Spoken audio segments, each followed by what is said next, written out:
Hello and welcome to the video, it's me, Winner Android, with another video of Weekly Android, which this week, I guess, the anime I'm talking about is a ninja and an assassin under one roof.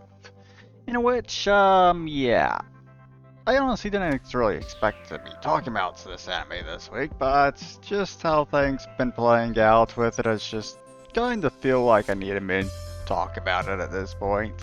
So, yeah, so far, it's a pretty good slice of life comedy anime, I guess. That's what it is.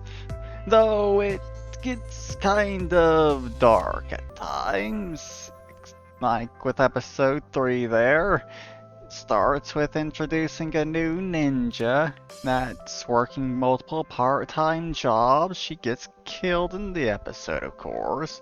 And then the episode basically ends with showing other people working those part-time jobs and the leaves that are her remains getting thrown in the trash. Yeah. And that's not really the first time something like that's really happened, considering every single episode so far has basically introduced at least one new ninja with a unique character design and everything, only for them to get me killed immediately. It's just, yeah. It's like, not like any of these characters are really bad or anything. They're just doing this because they've been assigned a mission to kill Santacle. And that's it. They're just doing their job. And they're all getting fucking massacred because it's basically a suicide mission. Because of Konoha protecting her, I guess, pretty much. So, yeah. Kinda pretty dark when it comes to all that, but overall it's still pretty good slice of life comedy, I guess. Dark comedy as well, though I guess it's a bit more accurate. Yeah.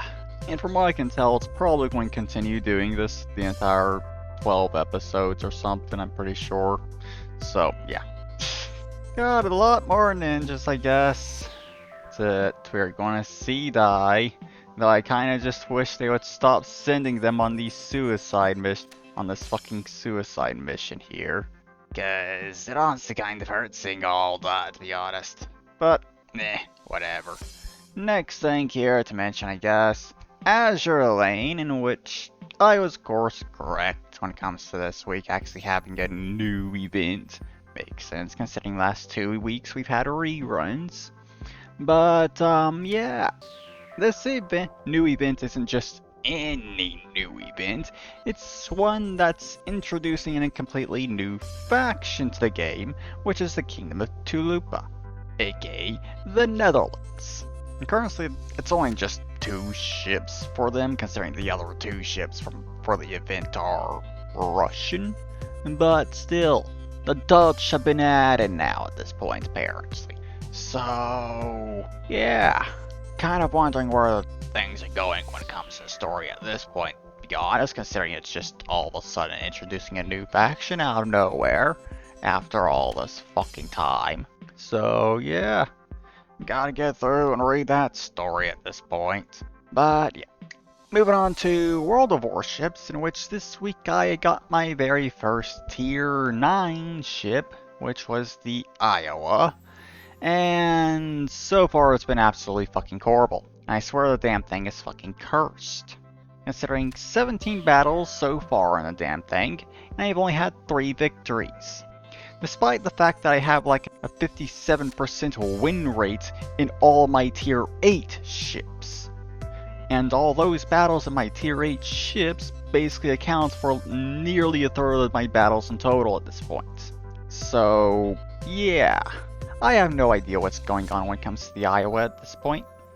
The game just seemingly refuses to actually give me competent teammates, considering there's 4 battles on 1 map, and 3 of those battles basically played out the exact same way with, yeah, I think it was the estuary map, and my team in those 3 battles on the top spawn.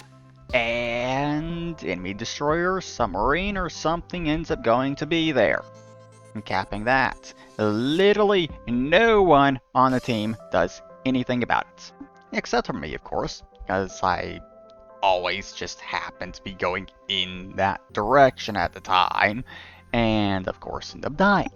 Because, yeah, I'm in a slow-ass battleship, and there's not much I can do about a destroyer when I can't spot them. But, yeah, it's basically had shit like that, where I just have incompetent teams in every battle, pretty much. So, yeah, I just swear the damn Iowa is cursed at this point. Considering I personally am not actually doing badly in it, though I still haven't actually had a single battle in it, so that I've managed to do more damage than I have health, so meh. But at least I am doing a good amount of damage still. First few battles I was struggling to even get past like 35,000 damage, but last 10 battles or so I managed to turn that around where I can actually even get up to like 50,000 damage at the very least and actually have something decent, but it's still less than what I have health, so yeah. I swear the fucking ship's cursed. But moving on to the next thing here I got to mention, I guess, which is Horror Thunder, in which this week I had my first encounter with a jet, which was on a frontline battle, and so I ended up getting in my B-17 first at the beginning of the battle, like I always do when it comes to any battle. That's the main priority, is destroying ground units and enemy base and stuff.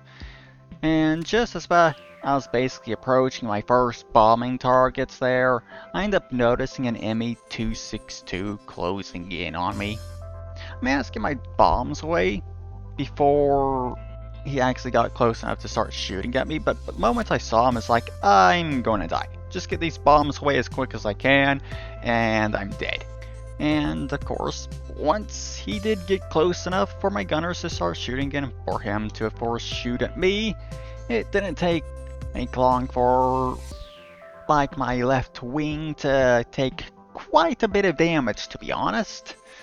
But at the same time, my gunners end up doing severe damage to him, and then a few seconds later, I saw him down below me and up in front down below me, missing both of his wings. And upon actually seeing him, I actually realized that it was a jet, and that fact that my gunners had actually managed to somehow shoot down a jet. So, yeah, first encounter with a jet, and I managed to survive. In a fucking bomber. No idea how the hell my gunners actually managed to do that, considering how useless they fucking are most of the time. But they fucking managed to do it. Though, yesterday I basically had the exact same situation happen again. Same map and everything. And yeah, I didn't survive that time. First or second shot fired from that long gas cannon on that thing just ripped one of my wings off. I'm not even sure if I actually got my bombs away first or not. May have actually failed to do that. Actually, no. I did get bombs away. Though I managed to take out one ground unit. Yeah. So, how things played out the second time is what I was expecting to happen the first time. But, yeah. It's probably how things will go most of the time, I imagine. But, yeah. I have at this point gotten all my rank 3 planes all researched and everything, and I'm actually working through the rank 4 ones now. Though I'm still, of course, trying to speed everything at rank 3, which I've honestly barely even made that much progress on. I've only finished like 2 of them so far. But thankfully, I am getting close on a decent amount of them that I currently got on my cruise. So I should be swapping out a bunch of them relatively soon, I think. Maybe over the weekend I'll have them done. I'll be able to move on to the next ones. So, yeah. I guess that's all I really have to say for War Thunder this week. I guess. So, yeah. I guess I'll just go ahead and end the video here. So, yeah, I hope you all enjoy this video. I hope you all have a wonderful weekend. and I'll see you all on the next one. Bye bye.